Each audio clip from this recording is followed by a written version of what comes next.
Welcome back to another episode of Slickworks. This episode, I've got my little buddy Chevy here. Thumbs up, Chev.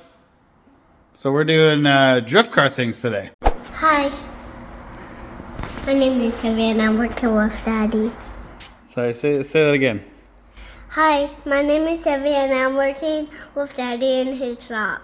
Yeah, so this is the drift car. Well, I mean, it wasn't the drift car. It was actually supposed to be the daily driver a little while ago. This is a car that I bought with a cammed 305 in it. That I ran the numbers, and it's actually a 4-bolt main 350 that has a really nice cam and also a posi, which we've confirmed once again as soon as I pulled it in the shop, of course, with a little... Anyways, yeah, so I'm turning this into a drift car. Custom paint is no longer a hobby. It is the business, as you know. So, drift car. So what's on the menu for today is this wheel is doing wah, wah, wah, wah, wah, wah, wah, this kind of thing. So I'm going to pull that wheel off. I'm really hoping it is just the wheel, not the axle. Also, the wheel cylinder for the brakes is completely leaky on that side, probably from being shaken up. So yeah, I bought this set of wheels for $100. So I've gotten half of one cleaned up. This is just super clean degreaser and gray Scotch-Brite on that side. And then for the chrome, just 000 steel wool and the same degreaser, and then just hose it off and basically comes out brand new. So yeah, pulled those out of the dirt for another $100 wheel deal. You know, I'm all about the wheel deals. So if we can confirm that axle isn't bent and it is just the wheel, then we're gonna start tearing out this disgusting interior and see what we can do. So I've just bought a fresh battery for it, but yeah, it needs a lot, but it's race car. We're going race car. Ugly and fun. Yeah.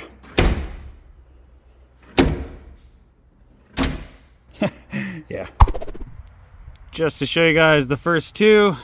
This is the before, obviously. And here we are after, I don't know, 20 minutes with Scotch-Brite and steel wool, 000 steel wool. Good as new. Yeah, classed her up like a fine blended wine, see? She looks pretty good. It definitely looks very old man car, but I love it. It's beautiful. The chrome came out really nice, actually. The front wheels are way too big. They do rub. It actually brought the nose of the car up quite a bit. But for all drifts and purposes, I think they'll do their job. Well, now it's come time to start ripping out the disgusting interior. So, oh, what's this we have here? What is that? What could that possibly be for? Huh. Anyway, so the interior is gross. Pull the T-tops out. Yeah, so, yikes. It is not ideal. Dash is moldy. It's got this crazy thick pile shag carpet in it. Interior lights work, though. But yeah, this is... got to get ripped out. It is absolutely disgusting. But I do have seat covers for the seats. Hopefully they look half decent, but the seats got to come out. But let me show you something here. Get a load of this. Yeah, that's not really connected. Not really connected. Seat base is completely rotten. That's all right. That's all right. It's just got to be rough and dirty for this thing.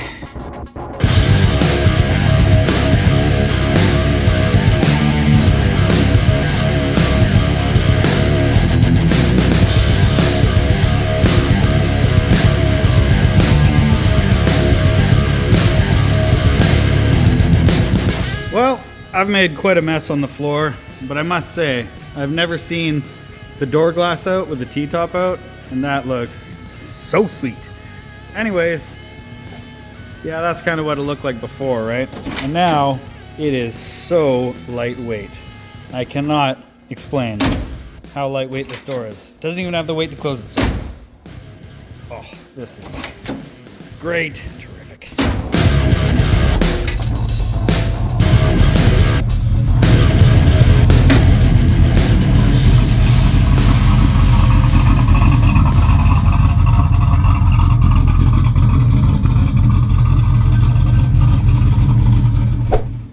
Finally got one seat out. So these seat bolts are basically rusted solid. There's actually not a whole lot left of the seat frame itself. the where it mounts. So I just got the old hacksaw out and I just cut the seat right out. I'll weld up something. So imagine doing like a 2-person job. Extremely frustrating. But then you had a 5-year-old in the shop, so you got to watch your language. Yeah. So these seat mounting bolts are about what you would expect for a leaky T-top car. I just tried to undo this bolt and it just basically ripped a chunk out of the floor. So there's a hole in the floor there now. This is gonna be fun. It's okay. Quick and dirty race car, right? Race car. No build sheet. For those who don't know, the build sheet's usually tucked under here. Dang it. Yeah, that'll have to be plated for sure.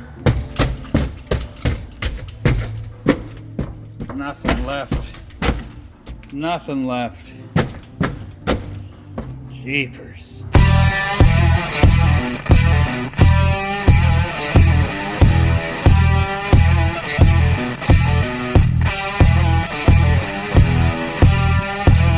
Blech.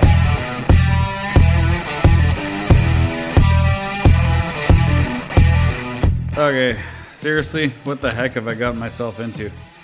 So here's how the interior looks now. Passenger side floor, surprisingly good. Really solid there, but holy moly. Both the seats I had to skill saw out, as you would expect. T-top, wet, gross. Back seats came out all right. Rear seat belts will have to be cut out. Yeah, so I got a pile of stuff to get rid of. Keeping the seats, making some brackets for those, but yeah, that's garbage. I don't even really honestly know what to do with all this stuff.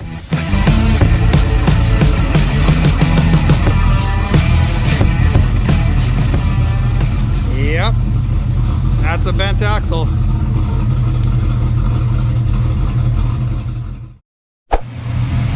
Well, big W for tonight. If you remember, or if you saw the last episode, I replaced the coolant temp sensor down there, and the gauge still didn't work. So I just built this wire for it. I'm gonna stuff it into the split loom after I clean the engine bay, just so you know. But replace that wire.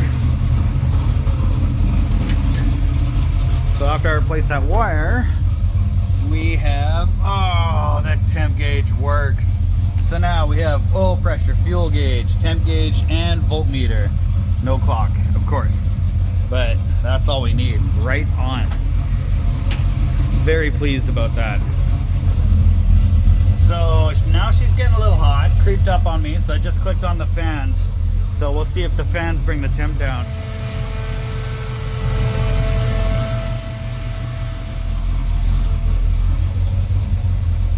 And there we have it, folks. It seems like the fans have brought the temp down. There's another terrible wire that gets squished under the battery that comes up here and gets squished under the hood. Like, what a horrible place for that. Anyways, I'm gonna pull this out and inspect this wiring here. Maybe make a new ground because this is kind of weird. And yeah, just clean it up. So this is what was hiding under that bundle of electrical tape. Those are individual, one per fan. But look at this. What was going on there? What the heck? Yeah, we're gonna, oh, they left me like so little room to fix it too.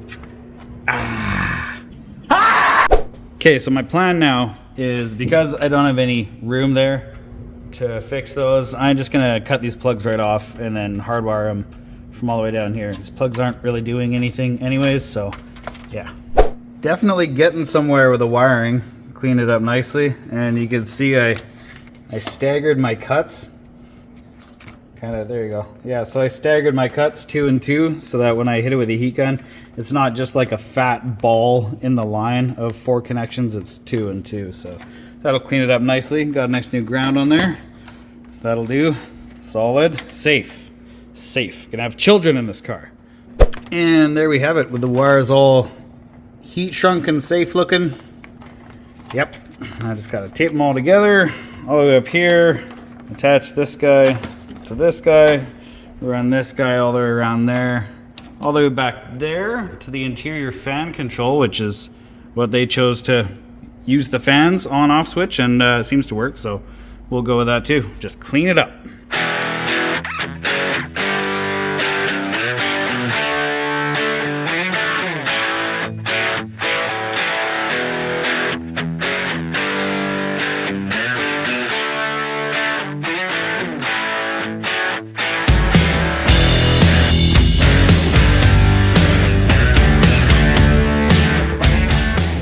It's a new day. Very happy with the wiring that I got done last night. There's a few things I want to address under the hood though.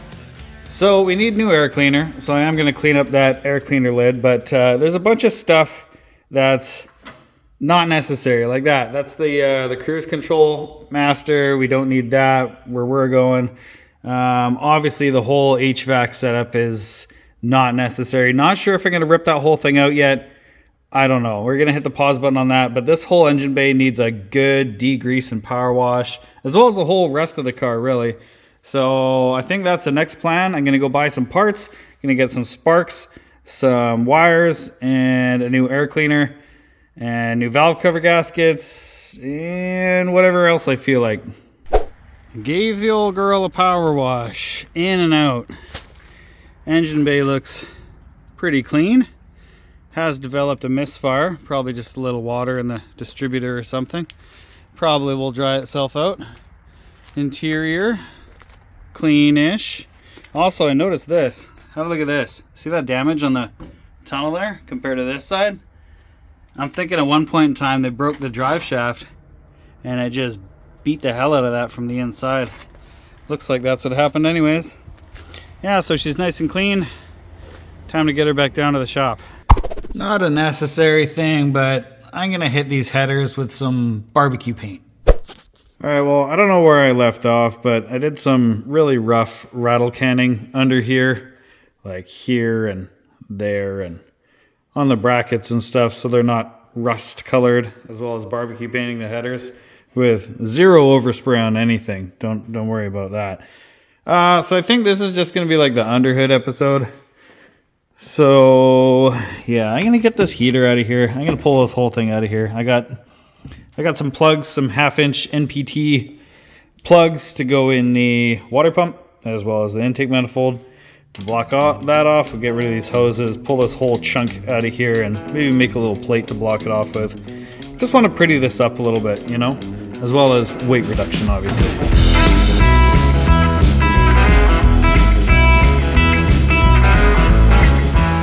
Well, I've got quite a bit of this ripped out of here, but let me show you something.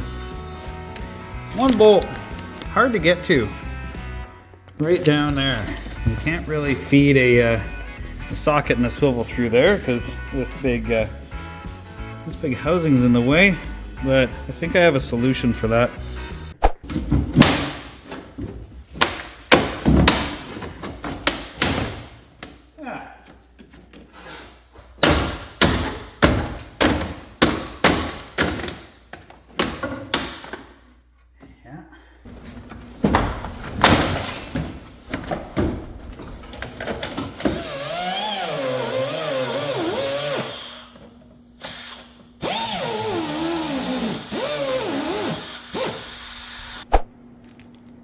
Well, that was easier than I thought.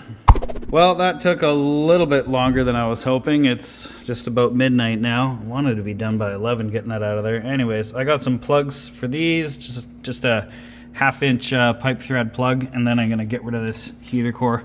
Chuck that in the scrap bin.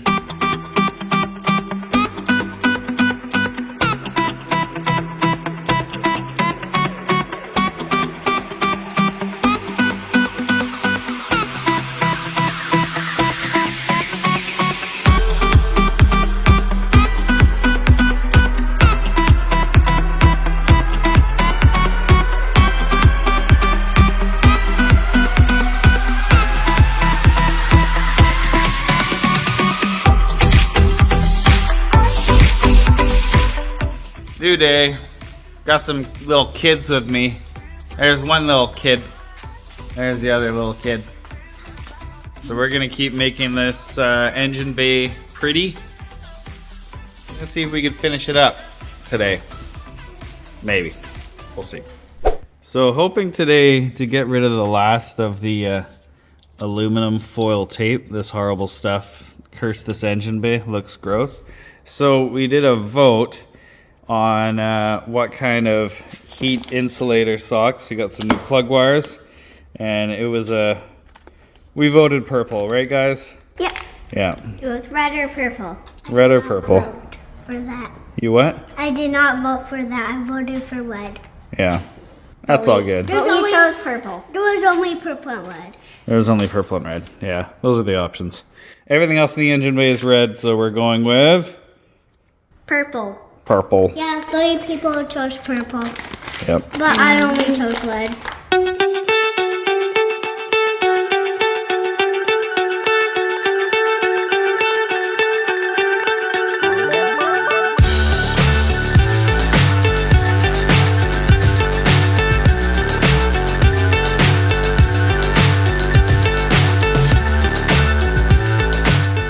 Quick tip, you may or may not know about this one, but if you run zip ties, I do have the Moroso spark plug wire separator things, don't really like them. If you run zip ties in that configuration, you can do this. Clean them up really nicely. Quick, easy, looks awesome. Alright, so this is what we're starting with here. And Elsie's gonna get some steel wool and some glass cleaner and shine that up for us, right kiddo?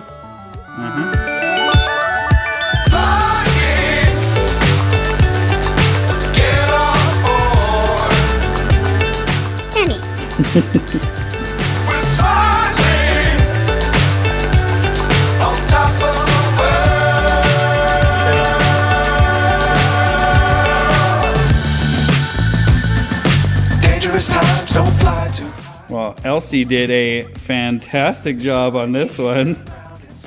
Cool. Looks great, Elsie. Did you have any difficulty with anywhere? Any spots? Yeah, I was mostly working on that spot and it was a bit hard for me. Oh yeah. Looks like the chrome has come off. So that is as good as it's gonna get. This side looks good too, Chef. Good job, buddy. Well, I've had this manual choke conversion kit for ages and ages. I got it for free actually. And yeah, so this car badly needs a choke. It will not stay running. Will not idle unless it's fully warmed up. So let's see if I can install this thing. And we have chokeage. So I just drilled a hole right through the firewall, ran the cable here, drilled a little hole on the carburetor itself for the mounting bracket, and then that guy just runs right down here to the carb. So that should work, I figure. And the switch is right here on the old ashtray mount. So that should do.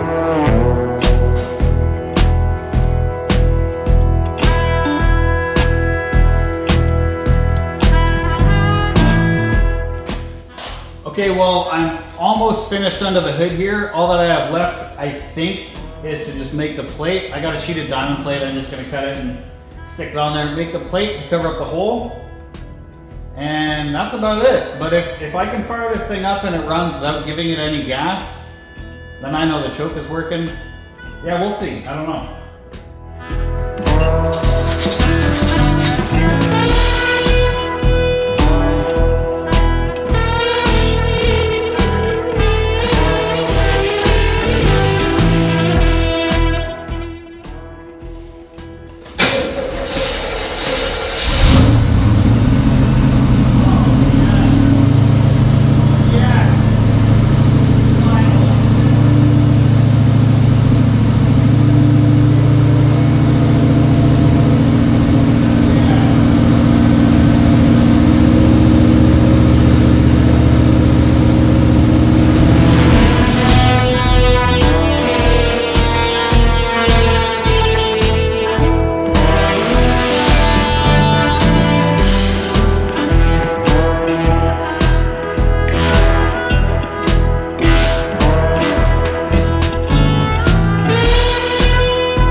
I think just painting this much of the block is gonna make a huge difference under the hood. Yeah, just that little section. Trust me on this.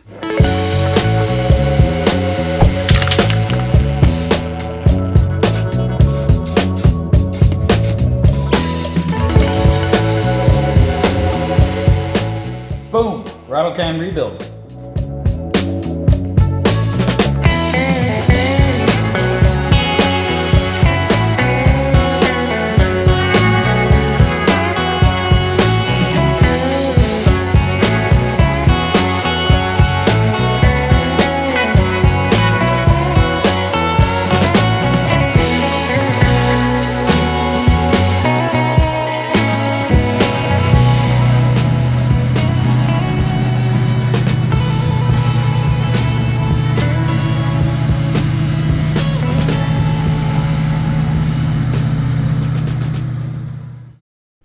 Well, this engine bay is looking absolutely beautiful, if I do say so myself. It took a little bit of work. It was actually only 3 nights. So 3 nights of work starting at like 10 p.m. till 2 in the morning-ish.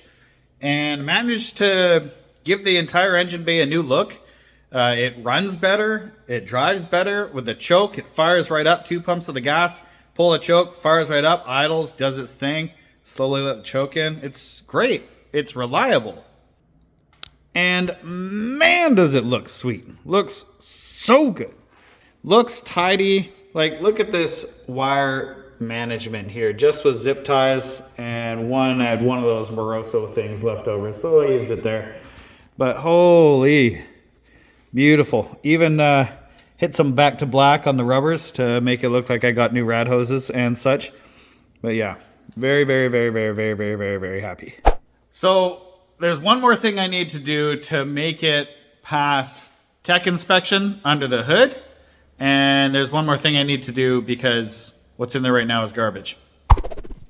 Tech inspection pass right there. Battery brace. Not one currently on the car. And garbage replacement. A nice shiny chrome hot roddy dipstick, because this one is needs to see Alice. So the dipstick I bought for this thing was the wrong dipstick. It didn't work. So what I did, I just panel bonded this into the block because why not? So yeah, now the correct dipstick is in it, and in it solidly. Hope you enjoyed this episode. If you'd like to see more on this here drift beast, be sure to subscribe. I would appreciate that.